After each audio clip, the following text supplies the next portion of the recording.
Deuteronomio capítulo 29 es lo que nos toca estudiar el día de hoy. Am, Siempre es bueno volver un poco atrás, volver y ver de qué trata o de qué ha estado hablando hasta este capítulo, ¿no? Recordemos un poco, el libro de Deuteronomio fue escrito o básicamente registra los discursos que dio Moisés al pueblo. ¿A qué pueblo? Más de uno dirá, no, al pueblo de Israel, pero cuando digo a qué pueblo me refiero a qué generación. El libro de Levítico, el libro de Éxodo, el mismo libro de Números, muchos de ellos nos registran lo que Dios dijo al pueblo cuando salió de Egipto, a esa primera generación que sale de Egipto y está en el monte Sinaí, meses después está ahí, y entonces Dios les habla a ellos y el libro de Levíticos básicamente nos especifica todo lo que Dios les dijo, ¿no? Éxodo también, todo lo que Dios hizo hasta el monte Sinaí. Pero después el libro de Números nos habla de cómo es que esta primera generación del pueblo de Israel que fue sacada de Egipto, de pronto a causa de su incredulidad no entraron a la tierra prometida, sino más bien a causa de su incredulidad reciben un castigo, por así decirlo, y Dios les dice que ellos no van a entrar a la tierra prometida y que van a estar varados o dando vueltas en el desierto por 40 años. Entonces, para cuando se escribe el libro de Deuteronomio, esos 40 años ya están por cumplirse, de tal manera que ya se hizo el recambio de generación. Ya no son los mismos que habían salido de Egipto. Y si había alguno que había salido de Egipto, era alguien que en aquel entonces era menor de 20 años, es decir, era un niño, un adolescente. Ciertamente quizás de manera física ha visto los milagros que Dios ha hecho, pero no tenía responsabilidad como los adultos, quienes fueron los que de alguna manera se acobardaron y se dejaron llevar por esos 10 espías y no le creyeron a Dios, ¿no? Entonces vino castigo de parte de Dios. Ahora, esta nueva generación ya está a punto de entrar, entonces ya estamos finalizando esos 40 años en el desierto. Ellos ya no se encuentran en el monte Sinaí, sino él se encuentra en el monte de Moab, que está prácticamente a fronteras con el pueblo de Canaán, ¿no? Entonces están a punto de ingresar a la tierra prometida. Y Moisés también ha recibido de alguna manera una sanción de parte de Dios y le ha dicho que él no va a entrar a la tierra prometida, solamente lo va a saludar. Pero Moisés, siendo fiel a la orden de Dios, lo que está haciendo es reunir al pueblo, recordar al pueblo todo lo que Dios ha hecho. Entonces, básicamente el libro de Deuteronomio nos va a registrar tres discursos. Un primer discurso lo encontramos desde el capítulo 1 hasta el capítulo 4, donde básicamente Moisés les recuerda cómo es que Dios los ha sacado de Egipto y los ha llevado hasta el lugar donde ellos se encuentran. Cómo es que Dios ha sido fiel, ha sido justo, ha sido misericordioso con ellos. El segundo discurso abarca desde el capítulo 4, verso 44, hasta el capítulo 29, que justo verso 1, es decir, hasta lo que hemos estudiado en semanas atrás nada más. Capítulo 28 y verso 1, y ahí cierra. Ese segundo discurso de Moisés básicamente lo que hace es especificar o nuevamente volverles a decir las leyes, los 10 mandamientos, pero hacer una ampliación, por así decirlo, una aplicación práctica a estos 10 mandamientos, ¿no? Entonces vamos a ver diversas leyes enseñando a Moisés al pueblo de cómo ellos se deben de conducir cuando estén en la tierra prometida. Entonces básicamente es un recordatorio. Por eso que a Deuteronomio muchos lo conocen como la segunda ley, pero no es una segunda ley, no es una ley distinta, sino es la misma que Dios había dado a su pueblo 39, 40 años atrás, esa misma ley, sino que ahora lo que Moisés está haciendo es, por así decirlo, hacer una aplicación práctica de esa ley, ¿no? Entonces, o de esos 10 mandamientos. Entonces, es por eso que esa porción nos ha tomado muchos meses en estudiarlo, ¿no? Porque abarca prácticamente la aplicación de los 10 mandamientos y ahí podemos añadir diversas leyes que a través del cual nos ha hablado el Señor, ¿no? Lógicamente, cuando hablo de leyes, eran leyes para el pueblo de Israel, para nosotros vendrían a ser principios bíblicos de cómo conducirnos ahora que somos creyentes, ¿no? Entonces, pero a partir del verso 2 de este capítulo 29 que vamos a ver hoy, comienza el tercer discurso. Y el tercer discurso básicamente lo que va a hacer es como un llamado al pueblo a que se comprometa con Dios y va a comenzar a hablarnos de un pacto. ¿Cómo es que ellos van a ser llamados a renovar su pacto con Dios? El pueblo ya había hecho pacto con Dios en el monte Sinaí, pero ahora Moisés va a llamar al pueblo a que renueve ese pacto con Dios. ¿Correcto? Entonces, este segundo discurso va a abarcar desde el capítulo 29, verso 2, hasta el capítulo 30, verso 20. Hoy vamos a ver todo el capítulo 29, entonces. Y entonces ya estamos comenzando el tercer discurso de Moisés. Bien, entonces ahora sí, acompáñame a esta aventura y vamos a ir juntos. Verso 1 dice, mira cómo cierra el discurso anterior, ¿no? De ese discurso extenso de los 10 mandamientos, o de la aplicación de los 10 mandamientos, ¿no? Dice, estas son las palabras del pacto que Jehová mandó a Moisés que celebrase con los hijos de Israel en la tierra de Moab, además del pacto que concertó con ellos en Horeb. Entonces, vuelvo a repetir, Dios ya había hecho un pacto con el pueblo de Israel, donde en el monte Sinaí, aquí lo menciona como Horeb, es el mismo, el monte Horeb y el monte Sinaí viene a ser básicamente lo mismo. Entonces, lo que está diciéndonos el texto es de que esas mismas palabras que se usaron o que Dios usó en el monte Horeb, ahora nuevamente va a hacer un pacto con su pueblo, pero ya en el monte de Moab, ¿no? Entonces, ¿qué había sucedido en el monte Horeb o el monte Sinaí? Podríamos recordar Éxodo capítulo 24, versos 7 y 8, registra qué es lo que sucedió en ese pacto. Mira, lo voy a leer, yo lo tengo aquí en mis apuntes, si tú deseas, anótalo, ¿no? Dice. Y tomó el libro del pacto y lo leyó a oídos del pueblo, el cual dijo, haremos todas las cosas que Jehová ha dicho y obedeceremos. Entonces Moisés tomó la sangre y roció sobre el pueblo y dijo, he aquí la sangre del pacto que Jehová ha hecho con ustedes sobre todas estas cosas. Después de que Moisés en el monte Sinaí, 40 años atrás, o 39 años atrás, después de que Moisés les leyó la ley prácticamente al pueblo, el pueblo dijo amén. Es decir, todas las cosas que estás diciendo tú, Moisés, lo vamos a hacer. Es decir, vamos a obedecerlas. Entonces Moisés, como señal del pacto, dice, les roció con sangre al pueblo y el pueblo dijo, no, aquí sí lo vamos a cumplir. Y Moisés le dijo que así sea. Pero luego la historia nos cuenta, el libro de Éxodo, el libro de Números, nos cuenta que no fue así. El libro de Números específicamente nos cuenta que no necesariamente fueron obedientes a lo que Dios les había dicho que iba a hacer con ellos y cuál era la responsabilidad de ellos que tenían que cumplir. No se cumplió.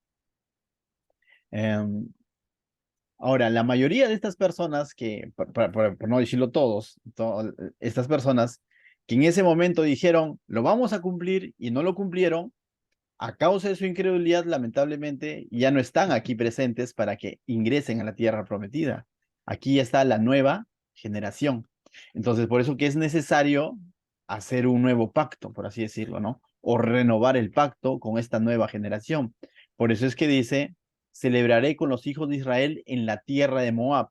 ¿Por qué? Porque ellos se encontraban ahora en la tierra, en el monte de Moab, justo que estaba colindando con Canaán, ¿no? Entonces están a punto. Entonces Dios va a hacer un nuevo pacto con ellos, o va a renovar su pacto con ellos, va a reafirmar su pacto con esta nueva generación, ¿no? Entonces, verso 2 dice, Moisés pues llamó a todo Israel y les dijo, vosotros habéis visto todo lo que Jehová ha hecho delante de vuestros ojos en la tierra de Egipto, a Faraón y a todos sus siervos y a toda su tierra, las grandes pruebas que vieron vuestros ojos, las señales y las grandes maravillas. Entonces uno dice, pero pastor, aquí pareciera que de pronto no me queda muy claro, ¿no? ¿Por qué? De pronto dice que ellos han visto todo lo que Dios ha hecho en Egipto, pero usted me está diciendo que es una nueva generación. Ahora, podemos tomarlos en dos sentidos. Uno, de que dentro de este pueblo, dentro de esta generación, estaban todos los que en aquel entonces tenían menos de 20 años. Por lo tanto, físicamente ellos han visto. Y si han nacido nuevos ciudadanos, por así decirlo, también han oído a través de sus padres todo lo que Dios ha hecho en Egipto. Recordemos que la información en aquel entonces pasaba de vía oral, ¿no? De generación en generación. Entonces ellos de alguna manera eran testigos cercanos a lo que Dios había hecho con sus padres o cuando ellos eran niños, como mínimo. Entonces, no cabe duda de que ellos no ignoraban, en otras palabras, todo lo que Dios había hecho en Egipto para poder sacar al pueblo y todo lo que Dios había hecho en el desierto para poder sostenerlos, ¿no? Para poderle darles vida, alimento, vestimenta. O sea, Lo que está diciendo el texto básicamente que ellos eran testigos de todo lo que Dios ha hecho por ellos. ¿Me dejó entender? Entonces, aunque quizás no son los que eran adultos aquel entonces, pero ellos tenían testimonio suficiente como para decir, ciertamente nos consta todo lo que Dios ha hecho cuando el pueblo estuvo en Egipto y cómo es que ha sido llevado y sostenido durante todo el desierto. Pero dice algo interesante en el verso 4. Mira lo que dice. Pero hasta hoy Jehová no os ha dado corazón para entender, ni ojos para ver, ni oídos para oír. Y esto como que pareciera que complicara más la cosa, ¿no? Porque tú dices, primero nos está diciendo verso 2 y verso 3 que ellos han visto todo lo que Dios ha hecho en la tierra de Egipto. Ellos han presenciado las grandes pruebas con sus propios ojos, las grandes maravillas. Pero ahora el verso 4 nos dice, pero hasta hoy Jehová no os ha dado corazón para entender, ni ojos para ver, ni oídos para oír. Y yo diría, pero ¿por qué Dios no les ha dado de pronto corazón para entender, ojos para ver, ni oídos para oír, ¿no? Si lo leemos de una manera superficial, podríamos concluir y decir, entonces el problema es de Dios, que no les ha dado esa capacidad de verlo. Y entonces, ¿de qué les está responsabilizando? Podríamos decir, si de pronto lo hacemos de una manera superficial.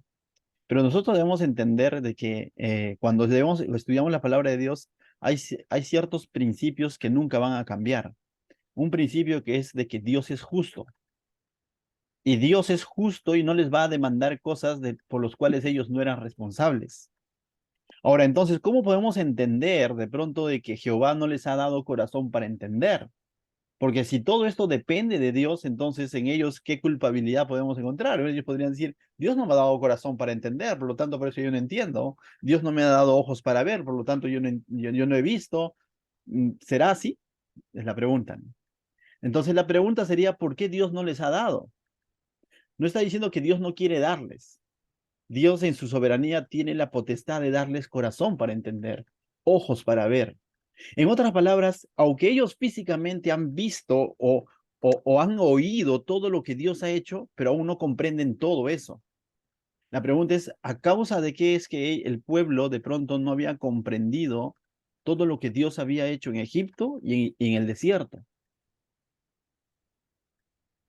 No sé si tú en algún momento de tu vida has experimentado el favor de Dios en tu vida o has experimentado un milagro de Dios en tu vida.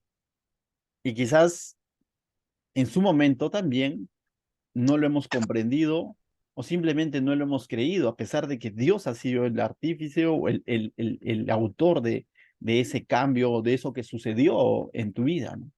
Pero quizás en su momento no le dimos la honra a Dios. La pregunta sería, ¿por qué?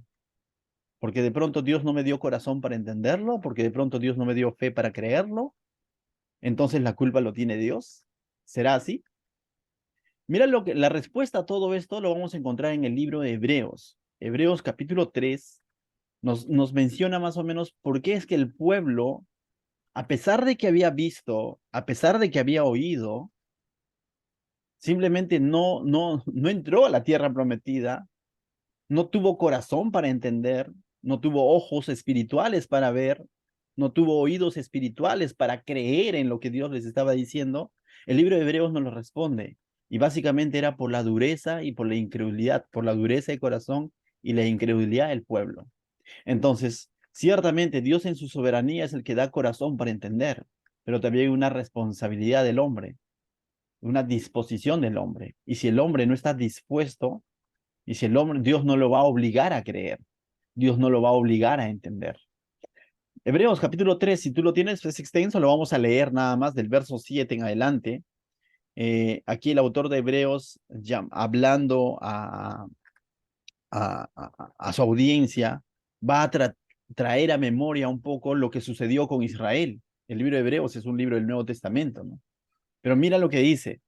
Hebreos capítulo 3, verso 7 dice, por lo cual, como dice el Espíritu Santo, si oyeres hoy su voz, no endurezcáis vuestros corazones. Entonces, aquí el autor de Hebreo está llamando la atención a su audiencia y le está diciendo, hey, si estás escuchando la voz de Dios, no endurezcas tu corazón.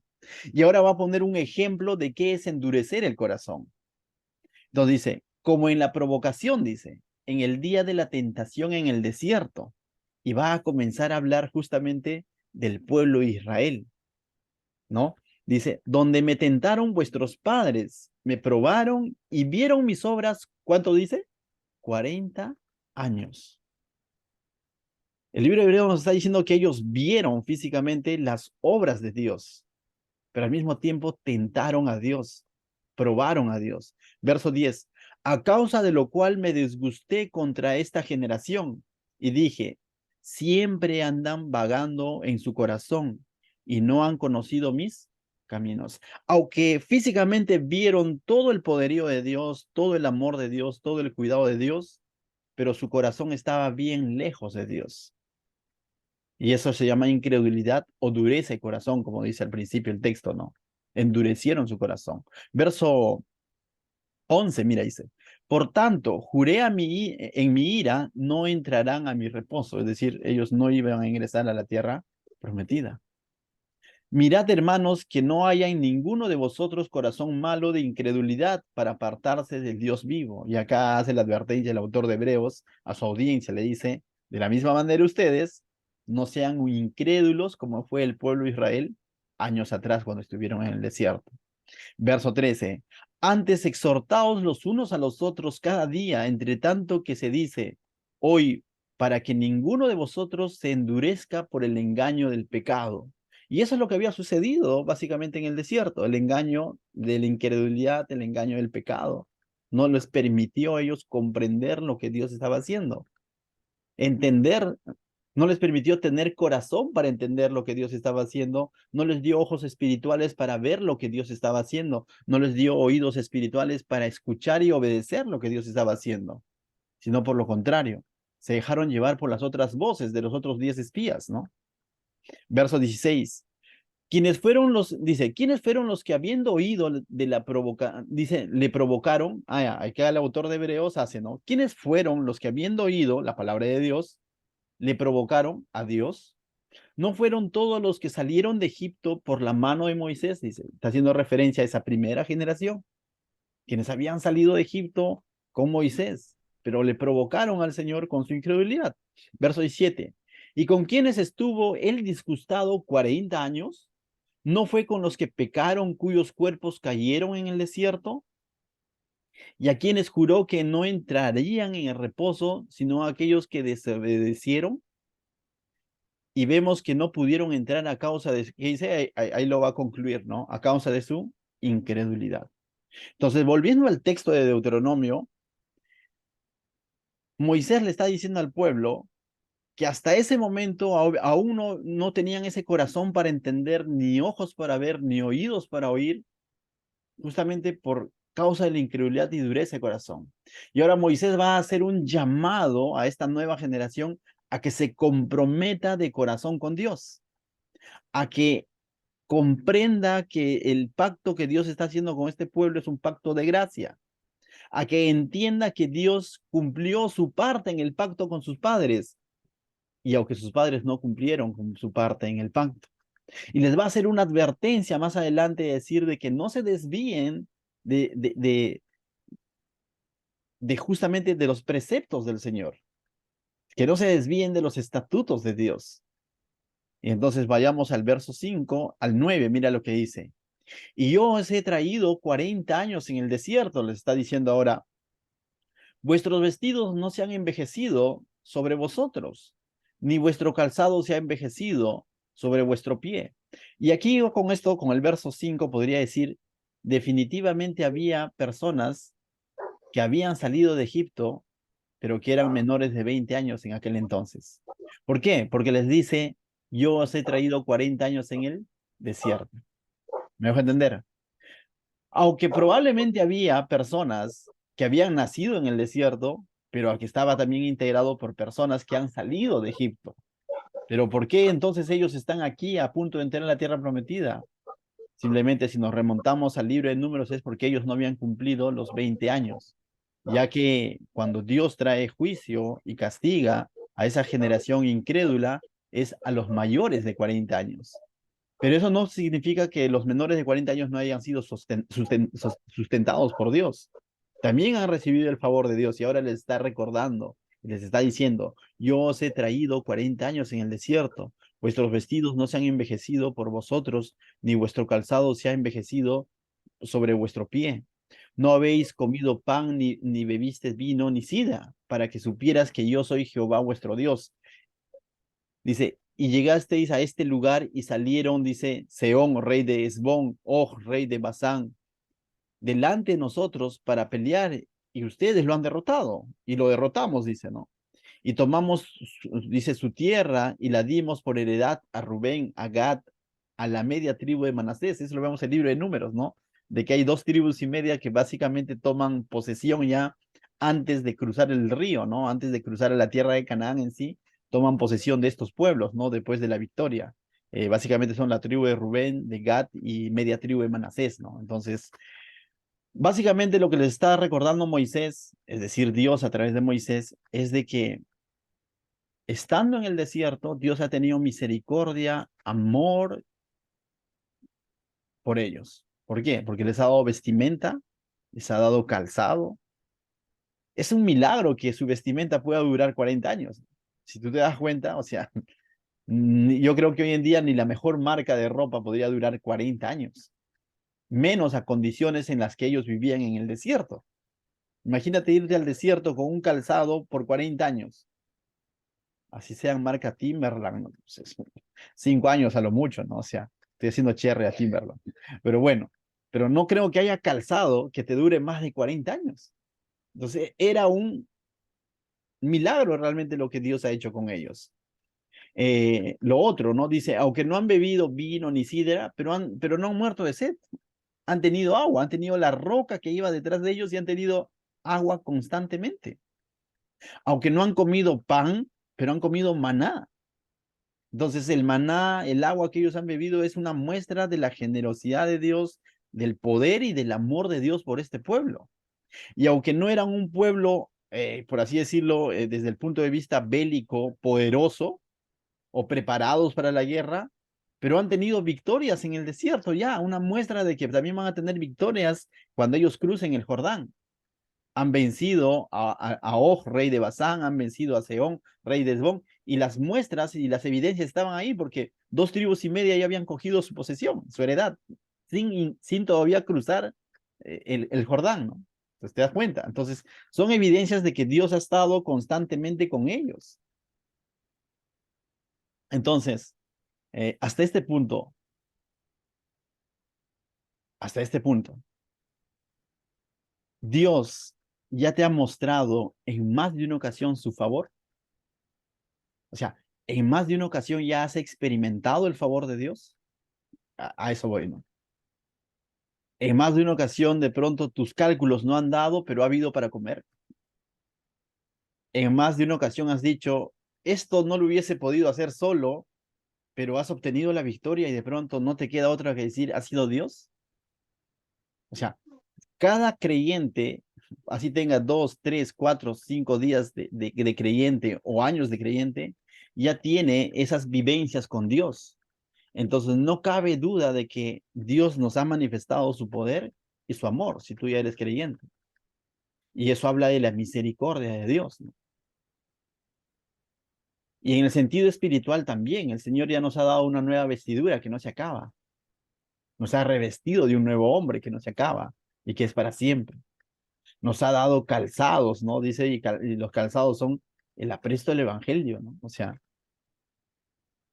nos ha compartido de su mesa, del pan y el vino, ¿no? O sea, constantemente venimos y celebramos la cena del Señor y eso es participar de su mesa, ¿no?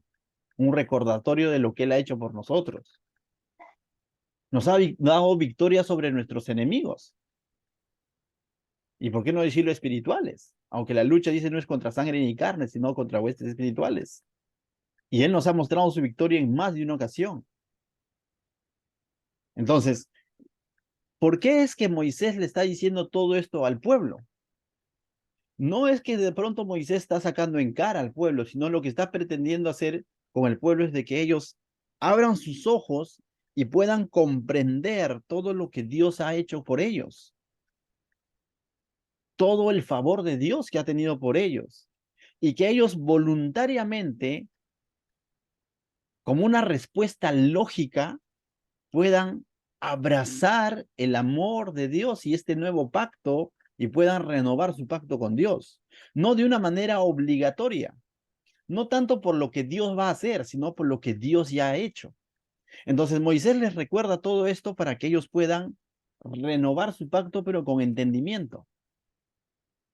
Esto me recuerda un poco a Romanos 12, ¿se acuerdan? Romanos 12 es un texto muy conocido por ustedes porque lo hemos estudiado verso a verso.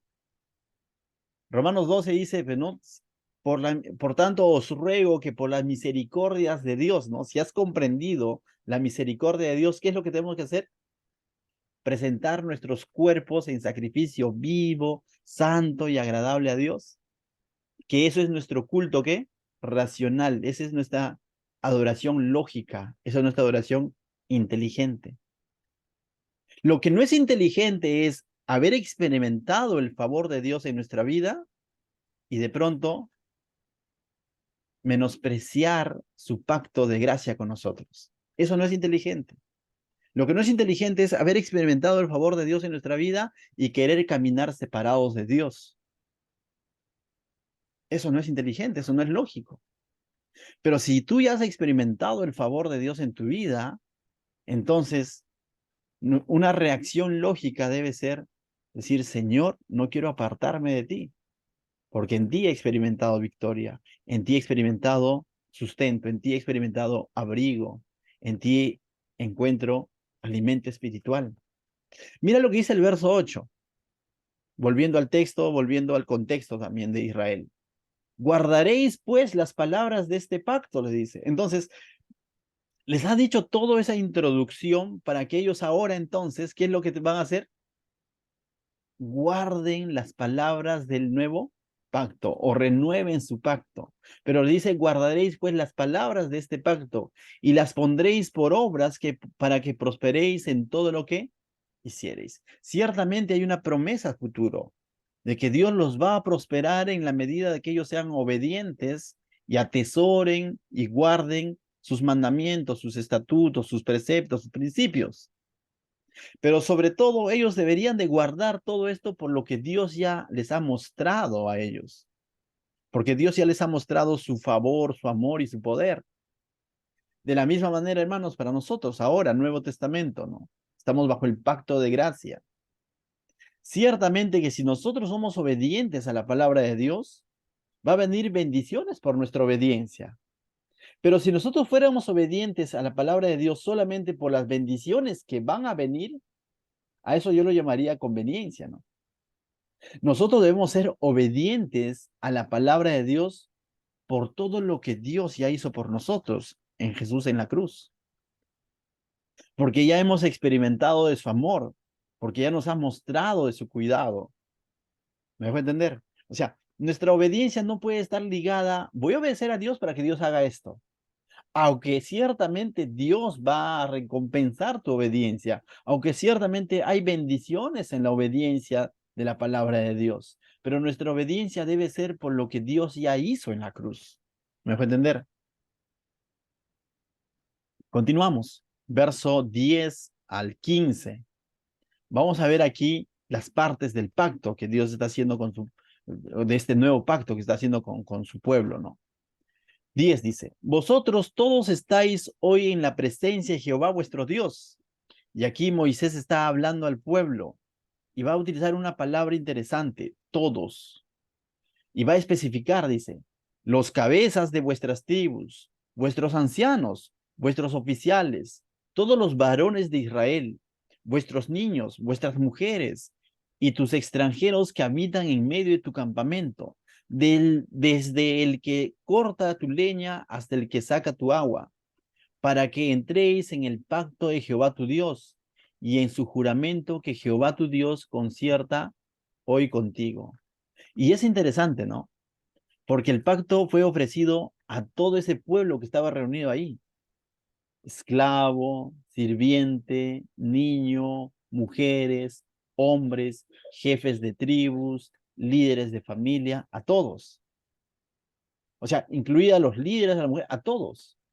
Y vemos cómo es que esta invitación que hace Dios a que ellos renueven su pacto no hace acepción de personas. Todos son invitados a formar parte de esta renovación de pacto con Dios. Y eso es interesante porque eso habla del carácter de Dios, ¿no? Hay un texto en el Nuevo Testamento, si no me equivoco, dice que Dios no hace acepción de personas. Ahora, ciertamente, no todos van a renovar su pacto con el Señor. No todos van a oír y aceptar esa invitación de parte de Dios. Va a haber personas que simplemente van a desechar ese regalo que Dios les da. Pero eso no significa que Dios no se los haya ofrecido. Y Juan 3:16 cumple los mismos principios. Porque de tal manera amó Dios a quién? Al mundo. Y en el mundo está el delincuente, el premio Nobel de la Paz, el educado, el ignorante, el chinito, el charapa, el serrano, todos están ahí. Hombres, mujeres, todos están ahí en ese de tal manera amó Dios al mundo. Dice, pero para que todo aquel que cree en Él no se pierda, sino tenga vida eterna. Pero al mismo tiempo hay una responsabilidad del hombre de creer, de aceptar ese regalo que Dios ofrece. Lo mismo ocurría aquel entonces. El ofrecimiento fue ¿a quién? A todos. No podía haber sirviente que de pronto diga, no, es que solamente fue dado por algunos líderes que fueron a la conferencia. No, ese ofrecimiento fue para todos, sin acepción de personas. Eso habla del amor y del carácter de Dios para con el ser humano. Verso 13 dice, para confirmarte hoy como su pueblo. Entonces, si ellos de pronto renuevan su pacto con el Señor, no es que recién van a ser pueblo, sino que Dios va a confirmar quiénes son su pueblo. Los que justamente obedecen, oyen su voz y abrazan su pacto. Abrazan la propuesta de Dios y creen en lo que Dios les está diciendo. Entonces Dios confirma a su pueblo. ¿Me dejo entender? No es que de pronto recién, no. O no es que tampoco todos eran el pueblo de Dios. La invitación es para todos, pero no todos van a llegar a ser pueblo de Dios. Hoy en día igual. La invitación del Evangelio es para todos, para toda criatura, pero no todos aceptan la invitación del Evangelio y no todos se pueden hacer llamar iglesia hoy en día. Solamente todos aquellos que han reconocido a Jesucristo como su Salvador y están en el nuevo pacto de gracia. Continúa diciendo el verso 14. Y no solamente con vos, no, voy a leer el 13. Para confirmar hoy como dice hoy como su pueblo, para confirmarte hoy como su pueblo y para que Él te sea a ti por Dios, de tal manera que Él te ha dicho, y como lo juró a tus padres Abraham, Isaac y Jacob. Esto no es una nueva idea de Dios, es algo que Dios ya se lo había dicho a Abraham, Isaac, Jacob. Es algo que Dios ya ha dicho sobre este pueblo. Lo que ahora está haciendo es renovar el pacto. ¿Me dejo entender? Quizás está usando la palabra, el término nuevo pacto. No es un nuevo pacto, básicamente está renovando el mismo pacto que Dios ya había hecho con Abraham, Isaac, Jacob, y cuando el pueblo salió y estuvo en el monte Sinaí, Dios confirmó su pacto con ellos y ahora está confirmando ese mismo pacto con su pueblo. Es el mismo pacto. Verso 14 dice, y no solamente con vosotros hago yo este pacto y este juramento, dice, sino con los que están aquí presentes hoy con nosotros delante de Jehová nuestro Dios y con los que no están aquí hoy con nosotros. ¿A quién está haciendo referencia? A la nueva generación. Que este pacto iba a ser válido incluso para los hijos de sus hijos de sus hijos. Es decir, este pacto iba a ser generacional. Es por eso que David estaba bajo este mismo pacto. Salomón estaba bajo este mismo pacto. Roboán estaba bajo este mismo pacto. Y cada uno de los reinados, cada uno de los pobladores de cada reinado, de cada parte de Israel, estaba bajo este mismo pacto. Y por tanto, cada uno de ellos tenía que tener una lealtad a ese pacto con Dios que habían hecho. Y si ellos salían de ese pacto o rompían el pacto, no guardaban lo que Dios demandaba de ellos, lógicamente también van a tener que asumir consecuencias. Entonces, este pacto que Dios hace con su pueblo es generacional. Es para todos y también es generacional. También es una invitación para sus descendientes. De la misma manera hoy en día, ¿no? Cuando se nos presentó el Evangelio, no solamente fue para Pablo y algunos más que estén en la región de Asia Menor, es para todo aquel que cree en Él, incluso para nuestros días. Dentro de unos años quizás habrá una nueva generación y si Jesús no viene todavía, igual el Evangelio seguirá siendo ofrecido a esas nuevas generaciones. Amén. Continuamos. Ahora, así como hay una promesa de pacto, de renovar este pacto de Israel con Dios, también hay una promesa de juicio. Es decir, ¿qué pasa si el pueblo de pronto, primero, desechaba el pacto, desechaba este ofrecimiento, o simplemente, ah, voy a usar un término, violaba el pacto, rompía el pacto? Ya sea en ese momento o años después, la nueva generación, como terminó ocurriendo en los tiempos en que es llevado cautivo a Babilonia. Básicamente rompieron el pacto con Dios. Dios va a anticipar que va a venir juicios contra ellos. Entonces, por un lado, qué bueno, uno dice, Dios se lo está ofreciendo a todos, se le está ofreciendo a todo el pueblo, no está haciendo acepción de personas, este ofrecimiento va de generación en generación, pero hay una responsabilidad y la responsabilidad conlleva juicio en el caso ellos rompan el pacto. Mira lo que dice el verso 16. Porque vosotros sabéis cómo habitamos en la tierra de Egipto y cómo hemos pasado por el medio de las naciones por los cuales habéis pasado. Y habéis visto sus abominaciones y sus ídolos de madera y piedra, de plata y oro que tienen consigo. Lo que le está diciendo básicamente, ustedes saben cómo viven estos pueblos sin Dios, en la idolatría en la que estaban inmersos estos pueblos sin Dios, Egipto y todos los otros pueblos que han visto en el desierto. Estaban inmersos en el pecado y les está diciendo, ustedes han sido esclavos en algún momento de Egipto y han estado, no han podido adorar a Dios libremente.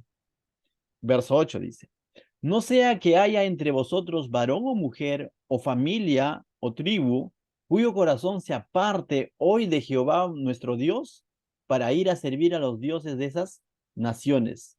No sea que haya en medio de vosotros raíz que produzca hiel y ajenjo. Esta es una advertencia seria, ¿no? Lo que le está diciendo, ustedes conocen la otra cara de la moneda. Ustedes conocen qué es vivir sin Dios. Ustedes conocen cómo están esos pueblos paganos, inmersos en la idolatría y en el pecado.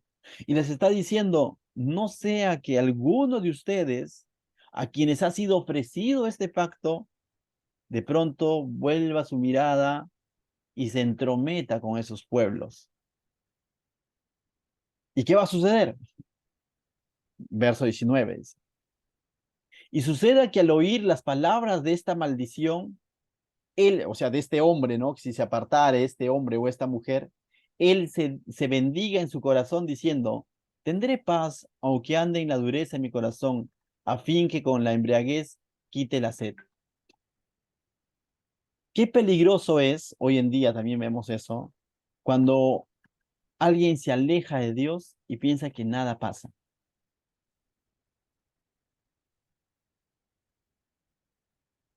Hay personas que se alejan de Dios y viven con cierto temor de decir, yo sé que estoy andando mal, tengo que volver a los caminos de Dios. No estoy tranquilo, yo sé que, porque antes iba a la iglesia, antes leía mi Biblia, antes adoraba al Señor y ahora estoy lejos de Dios. Ahí todavía como que hay una esperanza de decir, hey, vuelve, ¿no? Vuelve a los brazos de tu Padre. Pero qué peligroso es cuando de pronto nos alejamos de Dios y pensamos que no va a pasar nada. ¿Y por qué pensamos que no va a pasar nada? Porque igual me está yendo bien. Igual el negocio está prosperando, igual tengo buen trabajo, no me he enfermado. Más bien ahora tengo más tiempo para salir a pasear con la familia. Más bien ahora pareciera que hay menos pruebas. Más bien ahora no sé, o sea, como que puedo darme ciertos gustitos por ahí, ir a un cumpleaños, una fiesta y, o sea, a mí me da mucha, o cuando me encuentro con personas o amistades o hermanos que de pronto se han alejado del Señor, una de las primeras preguntas que le hago es, ¿qué tal? ¿Cómo estás? Y me duele mucho cuando me responden, bien. Y yo digo por dentro, ¿cómo puede estar bien si de pronto se ha alejado de Dios. Pero a veces la respuesta es esa, ¿no? Bien. Si te dijera, estoy mal, ayúdenme, o sea, definitivamente nos da una apertura a decir, hey, vuelve al Señor, ¿no? Estás mal porque justamente estás alejado de Dios. Pero cuando la respuesta es bien, como que tú dices, ¿cómo puede estar bien? Entonces, mis hermanos, aquí les está advirtiendo también, ¿no? Dice, no va a ser que se bendiga en su corazón diciendo, tendré paz, aunque ande en la dureza de mi corazón. O sea, estoy con paz. Entonces, esa persona se está autoengañando, porque se ha alejado del pacto del Señor y está diciendo, tengo paz. Y de pronto está tratando de saciarse la dureza de su corazón, dice con hambre, dice, a fin de que con la embriaguez quite la sed, ¿no? O sea, de alguna manera está saciando su sed con otras cosas. Verso 20. No querrá Jehová perdonarlo, sino que entonces humeará la ira de Jehová y su celo sobre el tal hombre, y dice, y se asentará sobre él toda maldición escrita en este libro, y Jehová borrará su nombre de debajo del cielo. En el capítulo 28 hay una lista de bendiciones por la obediencia y maldiciones por la desobediencia. Y cuando leíamos esas maldiciones, realmente causaba cierto, wow, todo eso va a pasar, y pasó, ¿no? O sea, pasó con el pueblo de Israel. Cada una de esas maldiciones o consecuencias que vino por su idolatría o por alejarse de Dios o por romper el pacto con el Señor, le llegó a Israel, le llegó a pasar la factura, como decimos hoy en día. Ahora tú dirás, pero yo conozco personas que se han alejado de Dios y nunca más volvieron con el Señor. ¿Sabe Dios si son cristianos o no? Y hacen el mal y no les pasa nada, podemos decir. No sé si tú has visto ese tipo de persona, ¿no? Que es insensible con las cosas de Dios, habiendo conocido las cosas del Señor y hace cosas, pero así, ¿no? Feas, ¿no? Que uno dice, ¿qué fue? Y pareciera que de pronto se salen con la suya y tú dices, ¿y qué va a pasar con esas personas? Créeme que en algún momento va a llegar el juicio de Dios. No sé si acá o allá. Justo en los estudios de los últimos tiempos hablamos de que va a haber un juicio del trono blanco. Aquella persona que se va sin haberse arrepentido y haber reconocido al Señor Jesucristo como su Señor y Salvador, simplemente se va con un corazón endurecido, burlándose de Dios y simplemente diciendo, igual vive la vida, no pasa nada, créeme que va a venir un juicio. Y eso no debe ser alegría para nosotros diciendo, ah, qué bien, la van a pagar, sino debe ser dolor de decir, ¿por qué no se arrepintió? ¿Por qué no entregó su vida al Señor? ¿Por qué no enmendó su error? O sea, debe ser esa nuestra preocupación, ¿no? Si tuviéramos un familiar, una amistad cercana que de pronto tiene esa actitud para con el Señor y dice, no, bueno, no, o sea, lo razona y dice, no, no pasa nada, mira, yo no tengo a Dios y no me falta nada, y simplemente cree que está viviendo en paz, dile que en algún momento va a llegar el juicio de Dios. Pero los cristianos ya hemos sido juzgados en la cruz.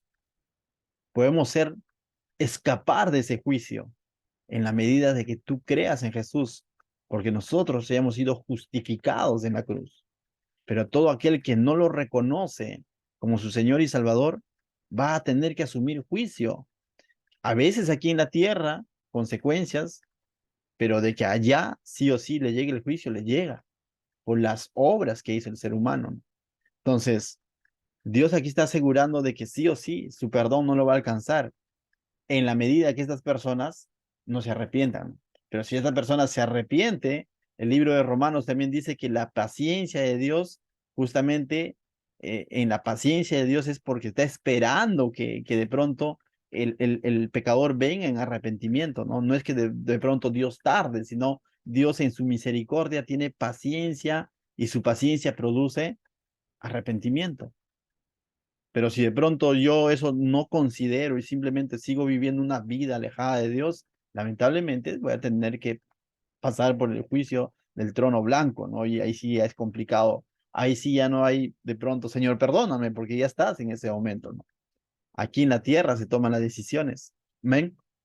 Bien, pero como yo sé que todos los que están aquí conectados son creyentes, entonces tranquilo, ¿no? O sea, tranquilo porque tú ya has sido juzgado en la cruz. Para ti hay perdón de pecado, ¿no? Pero eso sí, no te alejes del Señor.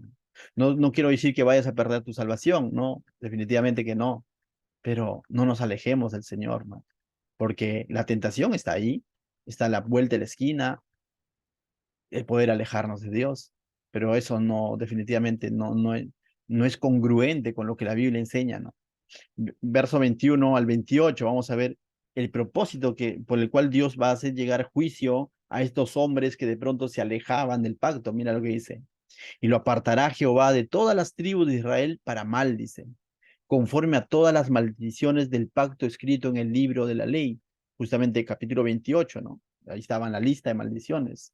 Y dirán las generaciones venideras, vuestros hijos, que se levanten después de nosotros, y el extranjero que vendrá de lejanas tierras, cuando vieren las plagas de aquella tierra y sus enfermedades de que Jehová habrá hecho enfermar. O sea, básicamente lo que está diciendo de que Dios va a traer castigo sobre estos hombres que se levantan y rompen el pacto y se alejan del Señor. Va a traer castigo definitivamente porque tienen que ser juzgados en el contexto de Israel, pero al mismo tiempo también esto iba a servir como advertencia, como testimonio a las nuevas generaciones o a las generaciones venideras, y también dice a los otros pueblos de alrededor de tierras lejanas, y ellos van a ver cómo Dios de pronto está juzgando a su propio pueblo, está juzgando a aquellos que han desechado su pacto. Y eso llegó a ocurrir cuando el pueblo de Israel, en los tiempos de los reyes, abiertamente, generación tras generación, a excepción del rey Osías, si no me equivoco, ¿no? Pero de ahí, de generación en generación, abiertamente se iban a los lugares altos a adorar a los dioses paganos, abiertamente estaban pecando contra Dios, abiertamente estaban rechazando a los profetas que Dios enviaba, es más, querían matar a los profetas porque de pronto el mensaje de los profetas no caía bien a su corazón, y Dios trae juicio sobre su pueblo más adelante en el tiempo de los reyes, y eso lo van a evidenciar todos los demás pueblos. Y van a ver que ciertamente Dios es un Dios justo que corrige a ese pueblo, ¿no? Entonces, aquí el verso 21 al 23 o 24 no, justamente advierte todo eso que Dios iba a hacer, ¿no? Y lo llevó a cumplir en el libro de los reyes. También en el libro de jueces vemos en una parte de su historia igualito, ¿no? Cuando el pueblo esté inmerso en el pecado, cómo es que Dios trae juicio sobre ellos. Verso 23 dice, azufre y sal, dice, abrazada toda su tierra. No, me quedé, sí, ¿no? 23. Azufre y sal, abrazada toda su tierra, no será sembrada, ni producir, sí, abrazada toda su tierra, no será sembrada, ni producirá, ni crecerá en ella hierba alguna, como sucedió en la destrucción de Sodoma y Gomorra, dice, de Adma y de Seboim, los cuales Jehová destruyó en furor y en su ira. Entonces ellos ya tenían como que de pronto uh, una muestra de lo que es el juicio de Dios. Dios trajo juicio a Sodoma y Gomorra. Eso es en los tiempos de Abraham, ¿no? En los tiempos de Lot. Y ellos tenían toda esta información vía oral. O sea, ellos ya sabían en qué consiste el juicio de Dios. O sea, evidencias de en qué consiste el juicio de Dios ellos lo tenían. Ya había ocurrido incluso hasta el diluvio, aunque acá no lo menciona, ¿no? El diluvio es una muestra del juicio de Dios. Ya había ocurrido la Torre de Babel, que también es otra muestra del juicio de Dios. Va a ocurrir ahora cuando ellos ingresen a la tierra de Canaán y de pronto desaparezcan todo, a los cananitas, a todos los heteos. Esa es una muestra también del juicio de Dios. Entonces, ellos tienen suficiente evidencia para que sepan en qué consiste el juicio de Dios. Pero aún así, años más adelante, van a llegar a cometer ese pecado de dejar el pacto de Dios, de pisotear la ley de Dios, de pisotear los estatutos de Dios, ¿no? Ahora, uno podría decir, ah, qué terco este pueblo, pero no tanto digamos eso, ¿no? Sino digamos, a veces somos así.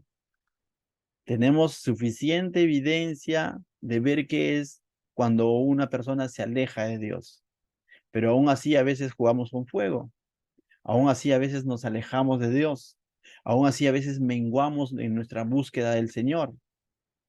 Por eso, como decía Julio al principio, qué bueno tener estos estudios porque constantemente nos devuelven a esa dependencia del Señor, ¿no? Nos vuelven a su palabra, a seguir perseverando, a seguir dependiendo de Dios, porque justamente de eso se trata, ¿no? Verso 24 dice, mas aún todas las naciones dirán, ¿por qué hizo Jehová por qué hizo esto Jehová a esta tierra?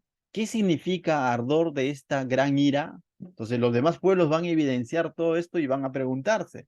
Definitivamente la respuesta que va a ser, verso 25, y responderán, por cuanto dejaron el pacto de Jehová, el Dios de sus padres, que él concertó con ellos cuando los sacó de la tierra de Egipto. ¿Cuál será la respuesta por la cual ellos estarán pasando toda la ira o todo el juicio? Porque han abandonado el pacto que había hecho Dios con sus padres y con ellos cuando los sacó de Egipto. Verso 26. Y fueron y sirvieron a dioses ajenos y se inclinaron a ellos, dioses que no conocían y que ninguna cosa les habían dado. Por tanto, se encendió la ira de Jehová contra esta tierra para traer sobre ella todas las maldiciones escritas en ese libro. Y Jehová las desarraigó de su tierra con ira y con furor y con grande indignación y los arrojó a otra tierra como hoy se ve. Entonces, cuando llegue a ocurrir eso, justamente la respuesta de ellos lo sabrán. ¿Por qué es que Dios está actuando de tal manera? Es interesante, ¿no? Porque Dios es un padre que ama a su pueblo, ama a sus hijos, pero Dios no es un padre que de pronto pierde los papeles y castiga por castigar, ¿no? Dios es un padre que instruye a su hijo, instruye a su pueblo, le dice por ahí no, por ahí sí, haz esto, no hagas esto, y al mismo tiempo les muestra con anticipación las consecuencias que van a venir. De tal manera que cuando vienen las consecuencias simplemente está confirmando lo que Dios hizo. ¿Te imaginas si Dios no hubiera traído juicio a su pueblo cuando se desvió de su pacto? Simplemente entonces Dios se estaría contradiciendo porque Dios no estaría siendo fiel a lo que Él ha dicho. Dios es alguien que cumple lo que Él dice. Entonces nosotros diríamos, Dios dijo que iba a hacer esto con su pueblo y no lo hizo cuando su pueblo le falló. No, Dios es consecuente con lo que dice. No es como nosotros, decíamos la vez pasada, ¿no? Que muchas veces le decimos a nuestros hijos, si haces esto te voy a dar sancionar de tal o cual manera y de pronto no lo hacemos, ¿no? Pero Dios, que lo sabe todo, que lo conoce todo, lo hace muchas veces porque nos ama. El libro de Hebreos lo dice claramente, ¿no? Que nos castiga porque nos aman, porque nos quiere evitar quizás una mayor tragedia, ¿no? Porque aun cuando Dios está corrigiendo, nos está amando. Y es así como debemos de ver muchas veces la corrección de Dios. Aun cuando Dios te está corrigiendo, te está amando, porque está evitando de que te alejes más. Verso 29 y cerramos con esto, dice. Las cosas secretas pertenecen a Jehová nuestro Dios, mas las reveladas son para nosotros y para nuestros hijos para siempre, para que cumplamos todas las palabras de esta ley. Entonces, básicamente lo que está diciendo es que hay cosas que Dios no les ha revelado a este pueblo.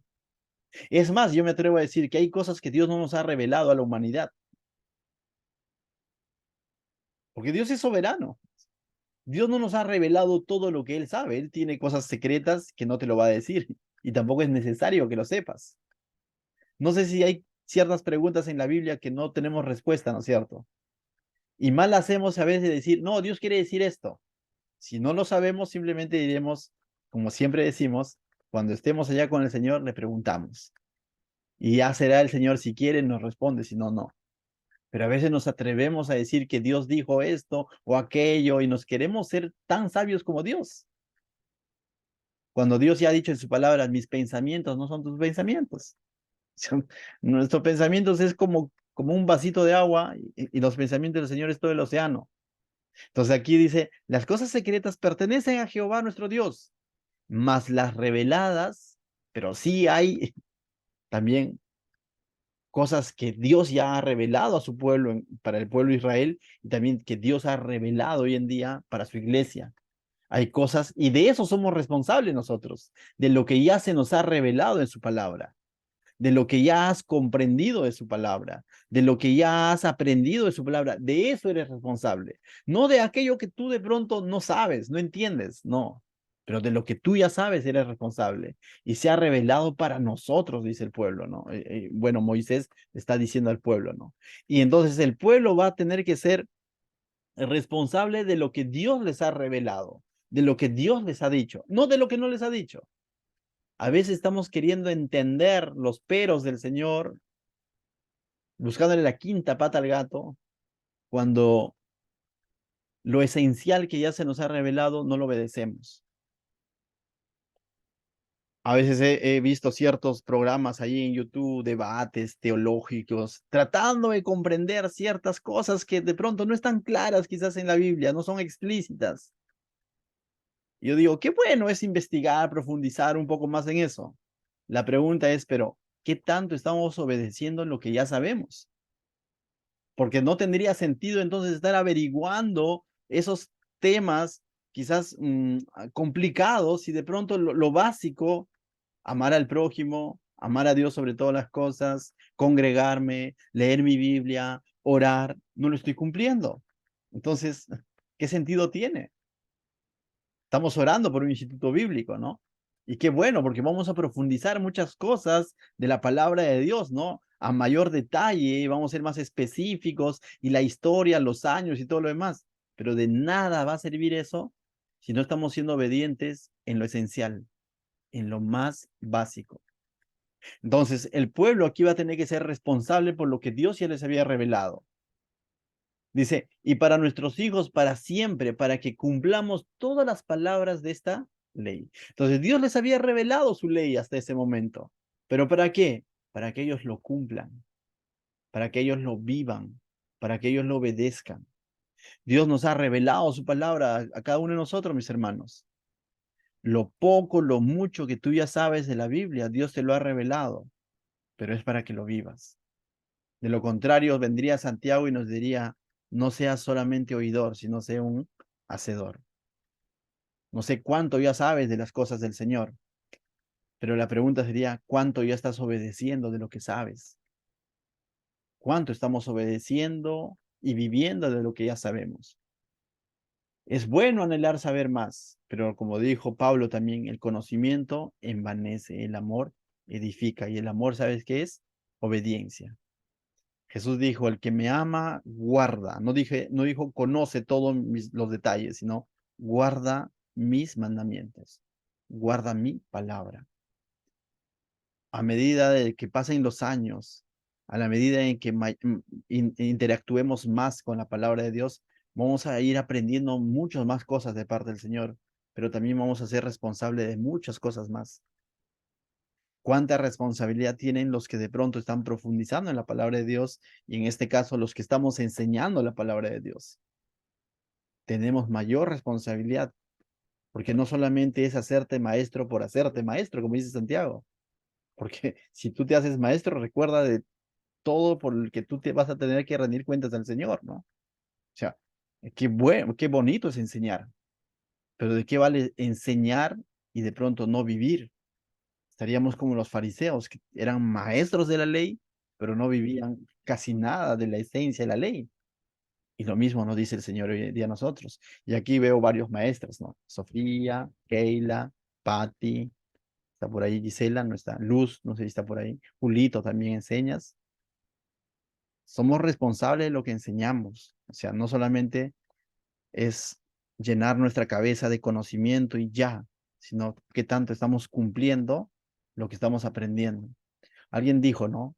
Busca y sumérgete en la palabra de Dios no solo para enseñar, sino para aprender. Esa es la motivación de nuestra búsqueda de la palabra de Dios. No tanto qué voy a enseñar, sino qué me quiere decir Dios primero a mí, qué voy a aprender de esta lección. Y esta noche creo que el Señor nos ha mostrado, ha sido claro, ¿no? Ha sido claro con cada uno de nosotros. Nosotros estamos ahorita bajo el nuevo pacto de gracia. No lo pisoteemos. No pisoteemos el pacto de gracia. Seamos correspondidos con el pacto de gracia que Jesucristo ha hecho por nosotros. ¿Y cómo vamos a ser correspondidos? En la medida que seamos obedientes a su palabra. ¿Qué tal si oramos?